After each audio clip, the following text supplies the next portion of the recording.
My dear friends, पिछले lecture में हम पढ़ रहे थे सेट थ्योरी के बारे में। और सेट थ्योरी के बारे में हम क्या पढ़े हैं, सेट किसको कहते हैं और सेट का रिप्रेजेंटेशन हम किस टाइप से करते हैं। ये पहले लेक्चर में हम पढ़ रहे थे। दूसरे लेक्चर में हम बात कर रहे थे टाइप्स ऑफ सेट का, सेट कितनी टाइप का होता है इसके बारे में हम पढ़ रहे थे। ये मेरा तीसरा लेक्चर है सेट थ्योरी का। और आज के क्लास में हम पढ़ने वाले हैं ऑपरेशन ऑन सेट्स के बारे में, है ना, कि सेट के ऊपर में कितने ऑपरेशंस को हम परफॉर्म कर सकते हैं और वो ऑपरेशन कैसे परफॉर्म किया जाता है, इसी के बारे में आज का ये मेरा पूरा डिस्कशन होने वाला है। चलिए आज का लेक्चर हम स्टार्ट करते हैं।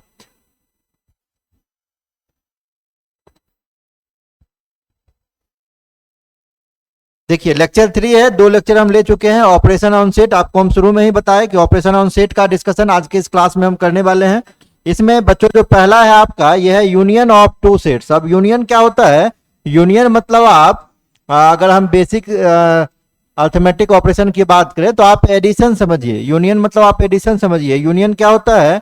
अगर मान लेते हैं मेरे पास let A and B two non empty sets,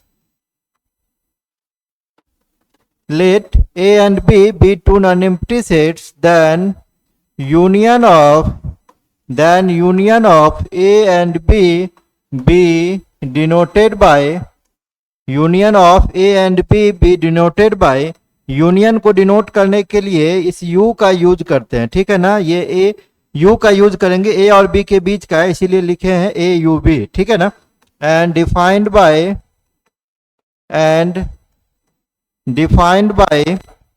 A union B is equals to X such that X belongs to A और X belongs to B।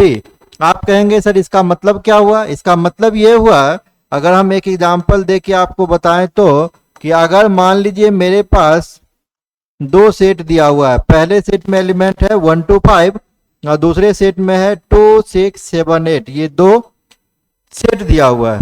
तो A यूनियन B का जो वैल्यू निकालेंगे ना, ध्यान दीजिएगा, A यूनियन B का value निकालेंगे तो दोनों में देखिए, इसमें है 1 to 5, इसमें है 2 6 7 8। यहाँ पे अगर हम ध्यान से देखें तो एक एलिमेंट है 2 जो दोनों में रिपीट कर रहा है, ठीक है ना। तो यूनियन आपको क्या कहता है?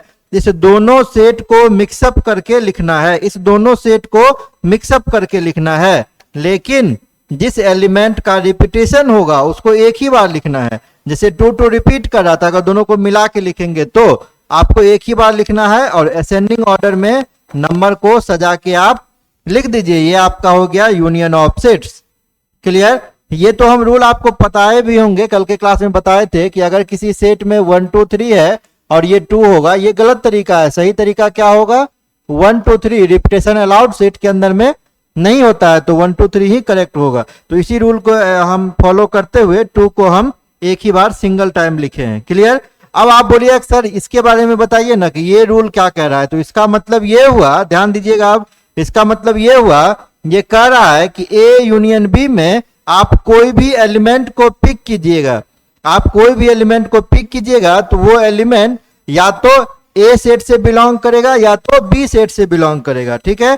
जैसे मान लीजिए 6 को हम पिक कर लेते हैं A यूनियन B में से, तो कह रहा है कि 6 या तो सेट A से बिलोंग करेगा या B से बिलोंग करेगा। ऑप्शनल है, या मतलब ऑप्शनल।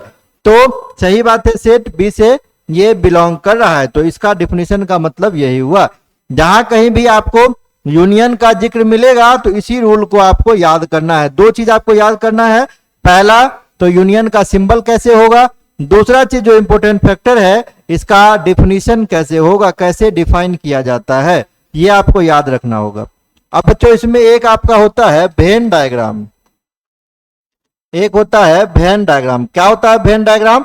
जैसे अभी हम ये रिप्रेजेंटेशन कर रहे हैं ना, ये रिप्रेजेंटेशन कर रहे हैं, तो इस रिप्रेजेंटेशन को कहा जाता है अल्जेब्रिक रिप्रेजेंटेशन। अलजेब्रा के थ्रू हम यूनियन या जो भी ऑपरेशन आगे परफॉर्म करेंगे ऐसे कर रहे हैं। अगर हम इसी चीज को, ये सेम चीज को पिक्चर बना के रिप्रेजेंट करेंगे तो उसको हम वेन डायग्राम के नाम से जानते हैं। तो वेन डायग्राम क्या होता है? Venn diagram is a pictorial representation of operation on A set. Venn diagram क्या है? किसी भी ऑपरेशन जो सेट के ऊपर में परफॉर्म कर रहे हैं उसका अगर हम पिक्टोरियल रिप्रेजेंटेशन बनाए, पिक्चर के थ्रू डायग्राम बना के समझाने की कोशिश करें, उसको हम वेन डायग्राम कहते हैं। तो हम कल के क्लास में यूनिवर्सल सेट की बात कर रहे थे। यूनिवर्सल सेट को अगर रिप्रेजेंट करना होगा तो आप रेक्टेंगल का यूज करेंगे। यूनिवर्सल सेट के लिए रेक्टेंगल का यूज करेंगे। हम क्या देख रहे हैं, ए और बी क्या है, दो सेट है, लेकिन दोनों में एक एलिमेंट कॉमन भी है। तो यूनिवर्सल सेट के सबसेट को रिप्रेजेंट करने के लिए हम सर्कल का यूज करते हैं। यूनिवर्सल सेट के सबसेट को रिप्रेजेंट करने के लिए हम सर्कल का यूज करते हैं। आप कहिएगा सर्कल इंटरसेक्ट क्यों कर रहा है सर? इंटरसेक्ट इसलिए किया क्योंकि ये 2 और 2 क्या है, कॉमन एलिमेंट है। अगर हम इसको लिखने की बात करेंगे, आप ध्यान दीजिएगा थोड़ा सा, 1 to 5 ए में है, तो मान लीजिए सेट ए है, ये सेट बी है। अब इसमें है 1 5 कहीं पे है। अब चूंकि 2 शेयरिंग है ना, ए में भी है बी में भी है, तो बीच में 2 रहेगा। ठीक है, अब हम बी के अंदर में चलते हैं। बी के अंदर 2 है, तो ये जो पार्ट है आपका, ये ए का भी पार्ट है और ये पार्ट बी का भी है। क्लियर? तो 2 तो दोनों में हो गया, फिर बचा क्या, 6 7 8। अब बी में जहां कहीं भी जगह है आप 6 7 8 को लिख लीजिए। अगर हम यूनियन की बात करेंगे तो यूनियन में कौन कौन सा एलिमेंट है, 1 2 5 6 7 8, ये पूरा एलिमेंट है। और पूरा एलिमेंट को कवर करने के लिए इस दोनों सर्कल को हमको क्या करना होगा, कलर करना होगा, तभी ये पूरा पार्ट्स मेरा कवर हो पाएगा। तो ये वेन डायग्राम आपका हो गया। तो वेन डायग्राम अच्छे से आप कलर कर दीजिएगा, तो और सर्कल से बाहर भी नहीं होना चाहिए, नहीं तो मतलब कुछ और निकल जाएगा इसका। ठीक है, तो ये आपका वेन डायग्राम कंप्लीट हो गया। तो अगर ए और बी दो सेट दिया हुआ है तो वेन यूनियन में क्या करना है, दोनों को मिक्सअप करके असेंडिंग ऑर्डर में लिखना है। जिस भी एलिमेंट का रिपीटेशन होगा उसको एक सिंगल बार ही लिखना है। वेन डायग्राम किसको कहते हैं, ये हुआ algebraic representation operation on set का, और वेन डायग्राम के थ्रू हम पिक्टोरियल रिप्रेजेंटेशन करते हैं ऑपरेशन ऑन अ सेट का। यूनिवर्सल सेट के लिए क्या लेते हैं, रेक्टेंगल, और उसके सबसेट के लिए मतलब सेट के लिए सर्कल का यूज करते हैं। इंटरकनेक्टिंग क्यों दिए, क्योंकि यहाँ एलिमेंट्स कॉमन था। क्लियर? यूनियन में पूरा पार्ट कलर कर देते हैं। क्लियर है? चलिए अब क्वेश्चन एक है, क्वेश्चन पे आप ध्यान दीजिए। क्या कह रहा है, कह रहा है ए एक सेट दिया हुआ है x such that x is equal to 2n plus 1 और n belongs to z। x बराबर 2n प्लस 1 और n बराबर z। z का मतलब समझ रहे हैं, z का मतलब है आपका 0 plus minus 1 plus minus 2 plus minus 3 and so on. इसी को हम इंटीजर के नाम से जानते हैं, ये z इंटीजर कहलाता है। क्लियर? तो अगर हम n का वैल्यू यहां पर पुट कर दें, n का वैल्यू पुट कर दें इंटीग्रल वैल्यू, तो x का वैल्यू कितना निकलेगा। अगर हम n का वैल्यू 0 पुट करेंगे तो 2 इंटू 0 0 प्लस 1 क्या निकला वैल्यू 1। अगर 2 पुट किए तो कितना 1 पुट किए तो कितना निकल जाएगा, 2 इंटू 1 2 प्लस 1 ये 3, फिर 2 पुट करेंगे तो 5, फिर पुट करेंगे तो 7, फिर पुट करेंगे तो 9 एंड सो ऑन चलता चला जाएगा, है ना। ये किसका सेट हो गया, ये आपका ऑड नेचुरल नंबर का सेट हो गया। ये आपका हो गया ऑड नेचुरल नंबर का सेट ए में। अगर हमसे बी में कह रहा है तो बी में ये x सच दैट x बराबर क्या हो जाएगा 2n, n belongs to z। z तो आपका यही सेट है इंटीजर का ही। अगर हम यहाँ पे वैल्यू पुट करेंगे तो ये हो जाएगा 0 2 4 6 8 एंड सो ऑन। क्लियर? अब अगर हमसे पूछेगा a यूनियन b का वैल्यू बताइए, तो आप क्या कीजिएगा, इस दोनों को यूनियन कीजिएगा ना, ए और बी को यूनियन कीजिएगा तो क्या हो जाएगा, यूनियन में दोनों को मिक्सअप करके लिखना है असेंडिंग ऑर्डर में, तो 0 1 2 3 4 5 एंड सो ऑन चलता चला जाएगा। क्लियर? अब ये पूछ रहा है आपसे क्या आएगा, क्या n आएगा। n मतलब क्या, नेचुरल नंबर। नेचुरल नंबर का स्टार्टिंग कहां से होता है, नेचुरल नंबर का स्टार्टिंग कहां से होगा 1 से, 1 2 3 एंड सो ऑन। इसमें कहां से स्टार्टिंग हो रहा है 0 से, तो ये तो आपका गलत हो गया। दूसरा कह रहा है ना, एक यहाँ पॉजिटिव रियल नंबर है। दूसरा कह रहा है आपका, मान लीजिए हम इस पे बात करते हैं रियल नंबर, तो क्या ये रियल नंबर है, रियल नंबर तो है, लेकिन रियल नंबर में क्या होता है, दुनिया का कोई भी नंबर रियल नंबर है। जो भी नंबर को नंबर लाइन के ऊपर रिप्रेजेंट कर सकते हैं वो सब रियल नंबर है। तो रियल नंबर में आपका पॉइंट वाला भी इंक्लूड हो गया, 1.2 1.5 ये सब रियल नंबर है, लेकिन यहाँ पे पॉइंट वाला है नहीं, इसलिए रियल भी नहीं होगा। ये कहता है पॉजिटिव रियल नंबर, ये भी नहीं होगा। पॉजिटिव रियल नंबर तो है ही है, लेकिन अगर आपके पास ये इंटीजर दिया हुआ है तो टिक आपको हमेशा इंटीजर करना है। रियल नंबर सबसे बड़ा है। अगर हम क्लासिफिकेशन की बात करें तो रियल नंबर को ही क्लासिफाई करके इंटीजर बनाया जाता है। क्लियर? और रेशनल या इरेशनल बनता है।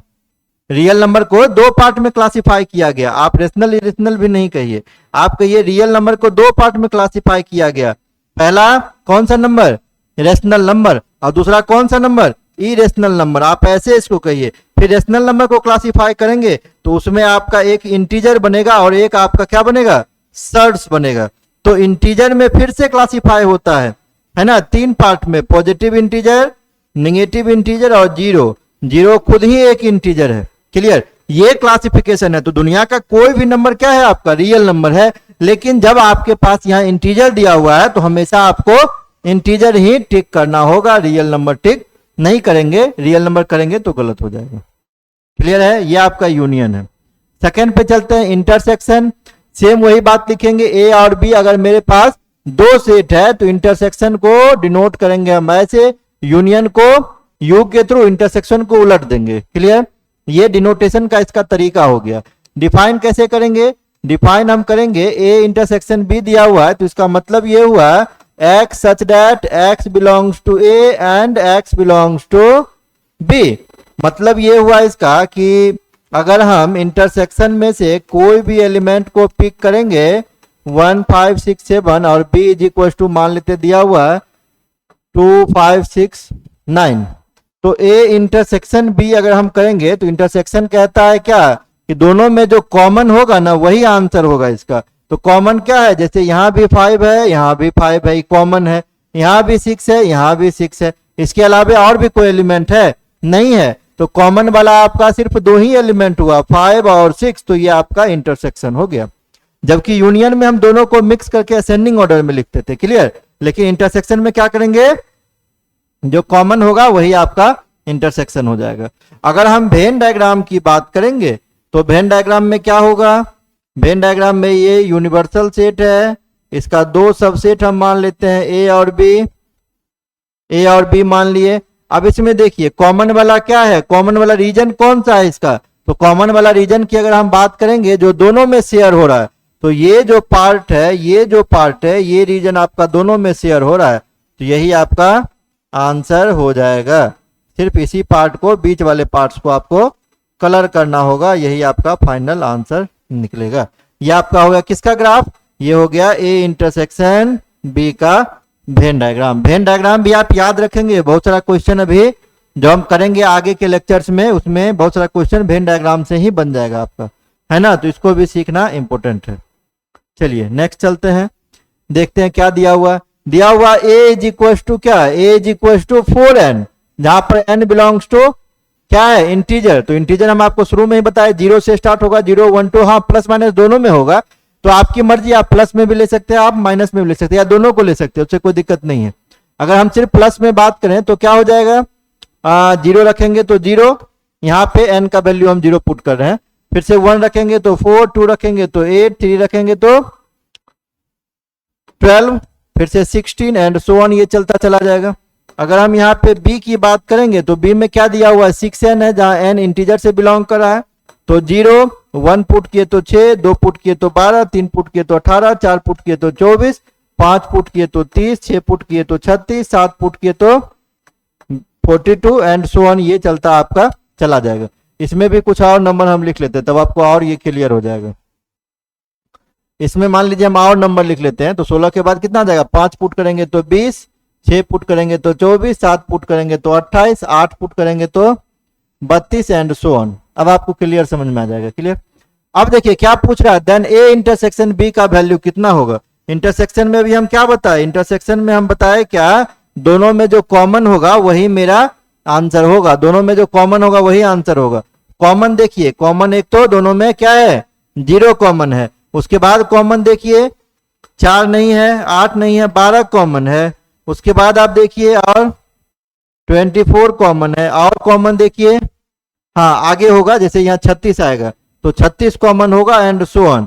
पहला कॉमन क्या हो गया, पहला हो गया 0, फिर क्या हो गया 12, फिर क्या हो गया 24, फिर क्या हो गया 36 एंड सो ऑन। अगर आप ध्यान से इसको देखिएगा तो क्या है, ये 12 का मल्टीपल है ना, ये 12, 12 दूना 24, 12 या 36, 12 चौक 48 एंड सो ऑन, ये 12 का मल्टीपल है। तो इसको अगर प्रॉपर्टी मेथड का यूज करेंगे तो क्या लिखेंगे, x such that x is equal to 12n, जहां पर n इंटीजर से बिलोंग करेगा। अगर n का वैल्यू 0 देंगे तो 12 इंटू 0 0 हो जाएगा, 1 देंगे तो 12, 2 देंगे तो 24, 3 देंगे तो 36।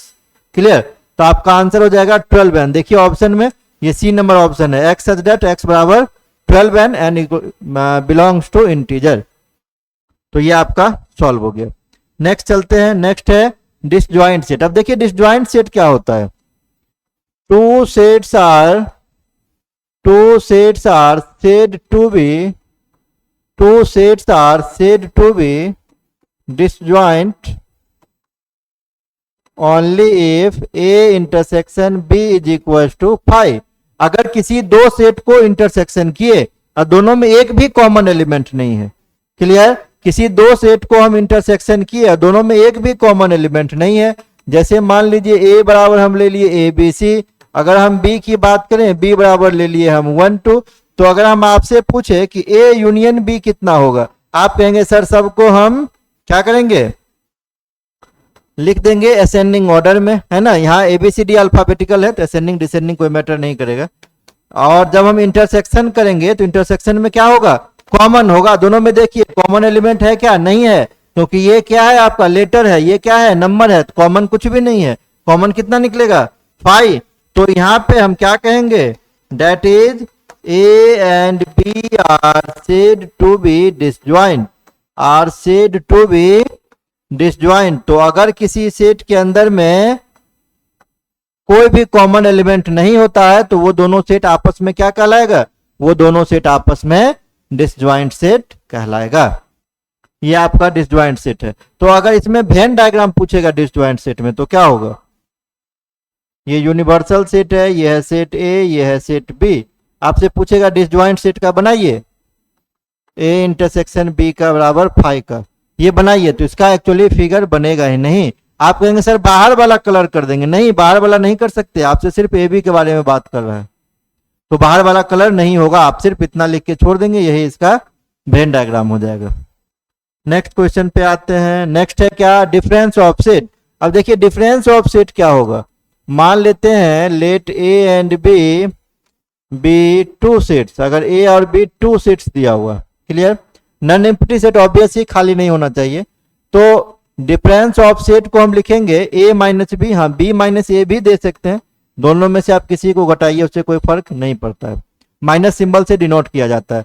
अब इसका मतलब क्या है, इसका मतलब है x such that x belongs to a and x not belongs to b, इसका ये डिफिनीशन है। अगर हम b माइनस ए लिखेंगे तो x such that x belongs to b and x not belongs to a। तो कहिएगा इसका मतलब क्या हुआ, तो मतलब इसका हुआ अगर मान लीजिए मेरे पास दो सेट दिया हुआ है 1 5 7 9 11, ठीक है, दूसरा मान लीजिए मेरे पास सेट दिया हुआ है 2 6 7 11 13 15, क्लियर। अब दो बात हमसे पूछ रहा है, हमसे पूछ रहा है a माइनस बी भी बताइए और b माइनस ए भी बताइए कितना होगा, ठीक है। देखते हैं, कोशिश करते हैं निकालने की। सबसे पहले आपको देखना होगा इस दोनों में कॉमन कितना है, कौन कौन सा एलिमेंट कॉमन है ए और बी के अंदर में। तो हम अगर ए और बी के अंदर में कॉमन देखें तो ये 7 कॉमन है दोनों में, और क्या कॉमन है, ये 11 कॉमन है दोनों में, और कुछ कॉमन है नहीं, अब कुछ भी एलिमेंट कॉमन नहीं है, दो ही है 7 और 11, तो हम उसको कॉमन अलग निकाल के रख लिया। अब ध्यान से सुनिएगा, अगर a माइनस बी कहेगा तो a माइनस बी कहता है ना कि कॉमन एलिमेंट को निकाल लीजिए, कॉमन निकालने के बाद जो a में बचेगा उसको लिख दीजिए। अगर b माइनस ए करेंगे तो कॉमन को हटा दीजिए, कॉमन हटाने के बाद b में जो बचेगा उसको लिख दीजिए, मतलब जो पहले में बचेगा सिर्फ उसको लिखना है, कॉमन हटाने के बाद दूसरे वाले को नहीं लिखना है। तो कॉमन हटाने के बाद पहले a में क्या बचा, a में बच गया 159, यही आपका आंसर हो गया 159, क्लियर। अगर हम b माइनस ए की बात करेंगे तो कॉमन हटाइए, अब क्या बचा आपके पास 2 6 13 15, यही आपका आंसर हो गया 2 6 13 15, क्लियर। अब हम आ जाते हैं यहाँ पे, सर डिफिनीशन में क्या बता रहा था, तो डिफिनीशन आपसे कह रहा था ना कि a माइनस बी में से कोई भी एलिमेंट चूज कीजिए तो वो एलिमेंट a से बिलोंग करेगा, b से बिलोंग नहीं करेगा। जैसे हम इसमें से 5 को चूज कर लेते हैं तो कह रहा है सिर्फ 5 a में होगा, b में नहीं होगा। क्यों नहीं होगा, क्योंकि हम क्राइटेरिया क्या लगा के डिफरेंस कर रहे थे, क्राइटेरिया लगा रहे थे कि कॉमन को छोड़ देना है, सिर्फ a वाला लिखना है, b वाला तो हम ऐसे भी नहीं लिख रहे हैं, जब लिख ही नहीं रहे हैं तो a माइनस बी में आएगा कहां से वो, क्लियर, यही डिफरेंस इसका डिफिनेशन कह रहा था। अगर सिमिलरली हम b माइनस ए की बात करेंगे, इसमें से कोई भी चूज करेंगे तो b से बिलोंग करेगा, a से बिलोंग नहीं करेगा। हम देख भी सकते हैं, जैसे 13 चूज कर लिए तो 13 b में होगा, a में नहीं होगा, क्योंकि a का एलिमेंट हम इसमें लिख नहीं रहे हैं। अगर हम वेन डायग्राम की बात करेंगे तो वेन डायग्राम कैसे होगा, अब इसमें दोनों का होगा, a माइनस बी का भी, b माइनस ए का भी। हम दोनों का अलग अलग दिखा देते हैं, ये a माइनस बी का और b माइनस ए का फिर से हम अलग बना देते हैं। ये b माइनस ए का हम फिर से अलग बना देते हैं। अब ध्यान दीजिएगा, यहाँ वेन डायग्राम में हम क्या बता रहे थे, अभी हम बता रहे थे आपको a माइनस बी के केस में क्या बता रहे थे, दोनों में कॉमन को छोड़ देना है। अगर हम इसमें बात करें तो a माइनस बी का कॉमन रीजन क्या है, ये वाला पूरा कॉमन रीजन है, बीच वाला ये, तो कॉमन रीजन को छोड़ देना है। बाकी जो a में बचा है उसको लिखना है। तो कॉमन को छोड़ने के बाद तो a में इधर पार्ट का ही ना बचेगा, यही ना बचेगा कॉमन को छोड़ने के बाद, तो इसको लिख दीजिए। कॉमन छोड़ने के बाद ये बचेगा, इसको लिख दीजिए।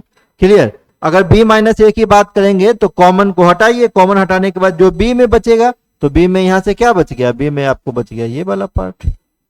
इसको अच्छे से कलर कर दीजिएगा, यही आपका बच गया, यही आपका हो जाएगा difference of set. Clear, I think clear ही होगा ये।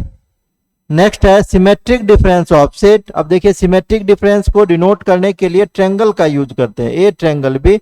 अब इसका वैल्यू कितना होता है, इसको हम लोग लिख सकते हैं a minus B union b minus A. जो डिफरेंस आया है उसी को आपको क्या करना है, लिख देना है यूनियन करके। जैसे मान लीजिए a में 1 2 4 है, b में मान लीजिए 2 है, 5 है, 6 है। तो अगर हम आपसे a माइनस बी पूछेंगे, दोनों में कॉमन देखिए, कॉमन कितना 2, तो 2 को हटा के जो a में बचा वही a माइनस बी होगा, तो 1 और 4 बचा a में।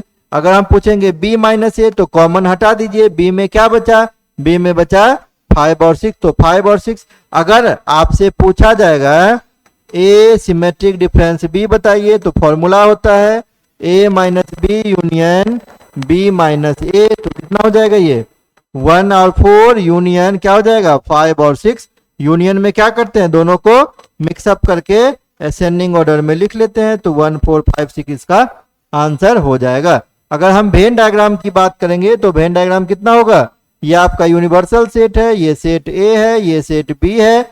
अब अगर हम इसमें कहेंगे कलर करने के लिए तो क्या किए हम, a माइनस बी की अगर बात करेंगे तो इसको कॉमन रीजन को छोड़ के ये पूरा आपका क्या हो जाएगा, ये पूरा हो जाएगा a माइनस बी।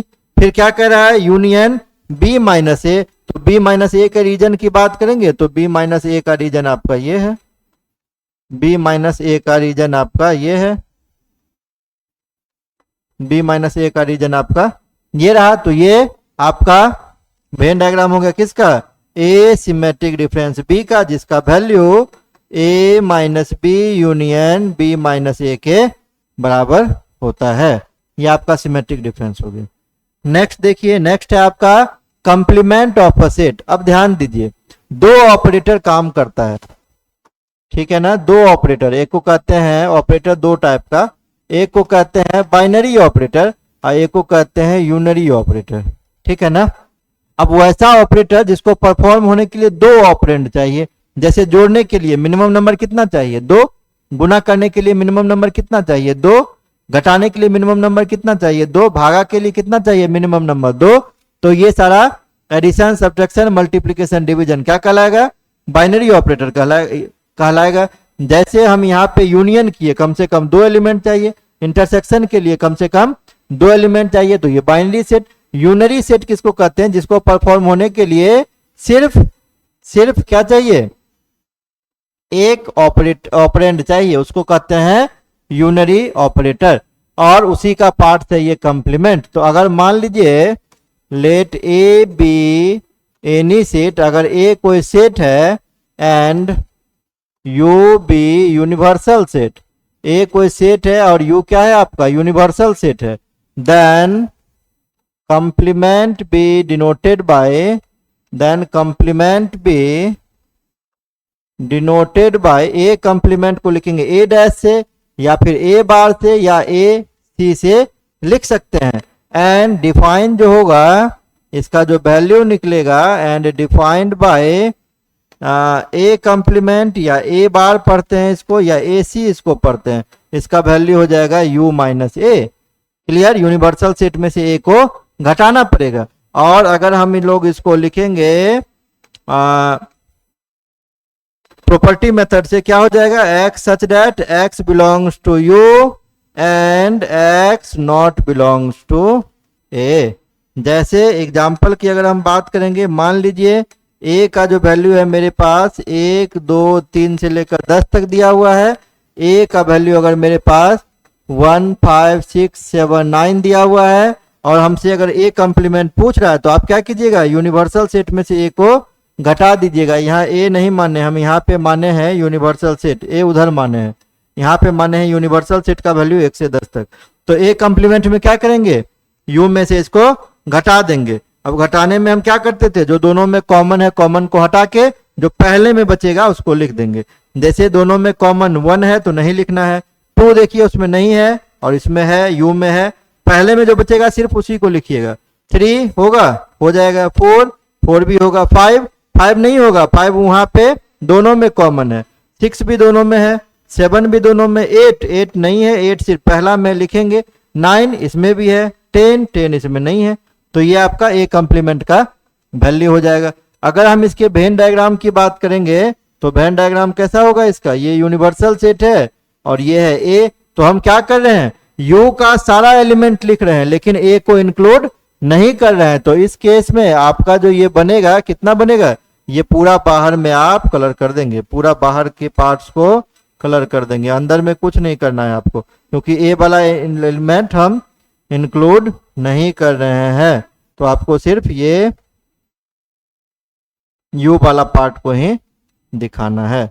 यही आपका हो जाएगा क्या, ए कम्प्लीमेंट का वेन डायग्राम। क्लियर, तो आई थिंक यहीं तक है। तो ये पूरा का पूरा आपका ऑपरेशन ऑन शीट्स का लेक्चर है। आप इसको अच्छे से समझिए ताकि जो अगला क्लास हम आपको पढ़ाने वाले हैं, बताने वाले हैं, वो भी आपको 100% समझ में आए।